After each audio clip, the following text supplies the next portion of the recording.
तर जेव्हा आम्ही पिडियाट्रिक सर्जन्स बाळाला ऑपरेशन लागेल असं सांगतो तेव्हा पेरेंट्सचं डिस्कशन त्या सर्जरीबद्दल विचारण्यापेक्षा जास्त बऱ्याचदा इन्शुरन्स पॉलिसीबद्दलच होतं. नमस्कार, मी डॉक्टर क्षमा Kulkarni, paediatric surgeon and paediatric urologist Pune. तर आज आपण पाहूया ह्या इम्पॉर्टंट विषयाबद्दल जे की लहान मुलांमध्ये ऑपरेशनसाठी इन्शुरन्स पॉलिसी किंवा इन्शुरन्स असेल तर तो मिळेल की नाही.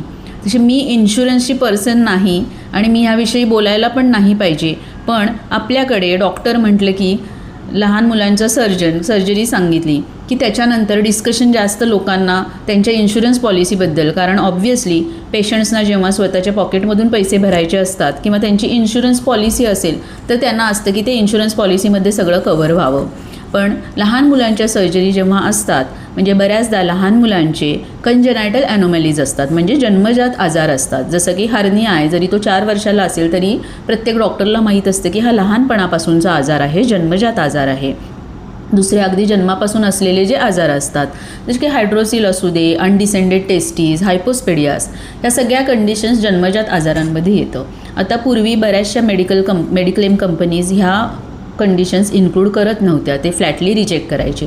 आजकाल काही पॉलिसीज, काही इन्शुरन्स कंपनीज जन्मजात आजारांना कव्हर देतात, पण it depends on your policy. त्या पॉलिसीमध्ये क्लॉज लिहिलेला असतो जन्मजात आजार इन्क्लुडेड आहेत नाही आहेत. त्यात पण जन्मजात आजारांमध्ये एक्सटर्नल आणि इंटरनल कंजेनायटल. एक्सटर्नल म्हणजे जे तुम्हाला जन्मापासून दिसत आहेत, बाहेर दिसत आहेत, जसे की हायपोस्पेडियस आहे, अनडिसेंडेड टेस्टीज आहे की टेस्टीज जन्मापासून नाही आहे, होल आहे पेनिसवरती वेगळ्या ठिकाणी म्हणजे हायपोस्पेडियस आहे, किंवा हार्निया आहे बाळाला, हे सगळे जन्मजात आजार असतात, ते बऱ्याचदा इन्क्लुडेड नसतात.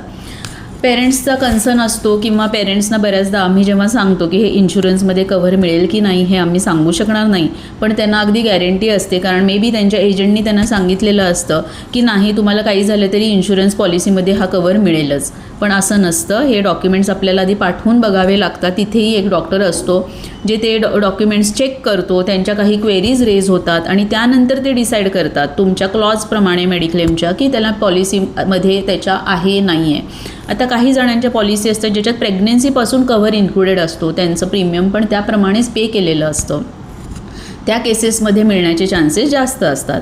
बऱ्याचशा कंपनीज आहेत मेडिक्लेम कंपनीज ज्या इन्शुरन्स पॉलिसीज त्यांच्या बरंचसं जुनं शेड्यूलनी ते दिलेलं असतं, किंवा काही ह्याच्यात पॅकेजेस देतात. म्हणजे एखाद्या सर्जरीचा खर्च जर 80,000 येणार असेल तर त्यांचं पॅकेज असतं की ते फक्त 20,000च इन्क्लूड करतील. तर अशाही बऱ्याच कंडिशन्स असतात ज्याच्यामध्ये ते एक पॅकेज रेट ठरवलेला असतो पॉलिसीजमध्ये. तर हे सगळं तुम्हाला जाणून घेणं इम्पॉर्टंट असतं. हे सगळं डिस्कशन तुम्ही डॉक्टरशी करत बसता, त्यामध्ये खूप वेळ जातो. Actually I have worked abroad also. तिथे आम्हाला माहिती आहे की डॉक्टरचं काम, सर्जनचं काम हे सर्जरी करणं हे असतं. आपल्याकडे भारतामध्ये पेशंटना सर्जरीच्या क्वेश्चन्सपेक्षा जास्त पेशंटच्या बिलिंग संदर्भात बरेच प्रश्न असतात, इन्शुरन्स पॉलिसीबद्दल बरेच प्रश्न असतात आणि बऱ्याच वेळा हे एजंट लोक त्यांना हे तुम्हाला मिळून जाईल असं ठोकपणे उत्तर देतात, पण ते बरोबर नसतं. Last 25 years I am into this field आणि आम्हाला माहिती आहे की काय प्रॉब्लेम्स लहान मुलांच्या सर्जरी करताना येतात. त्यामुळे जेव्हा डॉक्टर तुम्हाला एक्सप्लेन करत असतो की तुम्ही पॉलिसीचं चेक करा, तुम्ही जाऊन आधी ॲप्लाय करा, प्रायर ॲप्रुव्हलला टाका, तेव्हा तुम्हाला ते 4 दिवस आधी तरी पाठवायला लागतं, कारण त्यांच्या क्वेरीज रेज होतात. आम्ही आमच्याकडून खूप प्रयत्न करत असतो की पेशंटना मेडिक्लेम इन्शुरन्स कव्हर मिळावा ज्या कंडिशन्समध्ये मिळायला पाहिजे त्या कंडिशन्समध्ये, पण आम्ही त्यासाठी चुकीचं काही लिहून देऊ शकत नाही. बऱ्याचदा पेरेंट्सना असंही असतं की तुम्हीच दुसराच प्रॉब्लेम, इन्फेक्शन वगैरे लिहून द्या, तर तसं होऊ शकत नाही. At least ethical doctor like me, we can never give anything return की चुकीची सर्जरी, कुठली तरी वेगळी सर्जरी लिहून दिली आहे जी करणारे ते सोडून, तर तसं करता येत नसतं.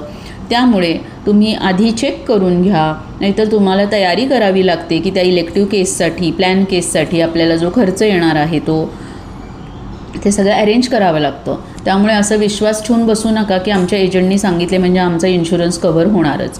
बऱ्याचदा पेरेंट्सचं असतं की नाही आधी तो ॲडमिट होता कशासाठी तरी, इन्फेक्शन होतं तर तेव्हा तर मिळाला होता. तर इन्फेक्शनसाठी, इंजुरीजसाठी मेडिक्लेम पॉलिसी असेल तर मिळू शकतो, पण इलेक्टिव्ह केसेस जेव्हा असतात, प्लॅन्ड केसेस ज्याच्यामध्ये लहान जन्मजात आजार आहे त्याच्यात तुम्हाला मिळेलच ह्याची शाश्वती नसते. दुसरं म्हणजे आमच्यात माझ्या नातेवाईकाला मिळाला होता ह्याच पॉलिसीमध्ये, म्हणजे माझ्या बाळाला पण मिळेल, तर तसंही नसतं.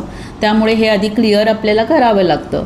बऱ्याचदा कॉर्पोरेट पॉलिसीजमध्ये मिळण्याचे चान्सेस असतात, पण कॉर्पोरेट पॉलिसीजमध्ये बऱ्याचदा कमी कव्हर दिलेला असतो.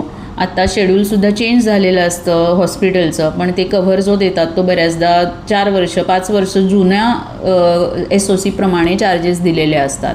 तर ते सगळं जाणून घेणं तुम्हाला इम्पॉर्टंट असतं. ते तुम्हाला बिलिंगचे जे हॉस्पिटल बिलिंगचे लोक असतात ते तुम्हाला ते समजून घेण्यात मदत करू शकतात.